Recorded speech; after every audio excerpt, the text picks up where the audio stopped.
আসসালামু আলাইকুম। আমি মোহাম্মদ আব্দুল্লাহ। আমি মোমবাতি মার্কা পুকুরঘাটা 2 আসনে জনগণের কল্যাণের জন্য আমি দাঁড়িয়েছি।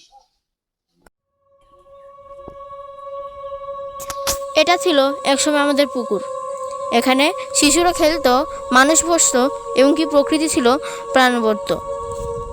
এখন এটি দূষণের স্তূপ।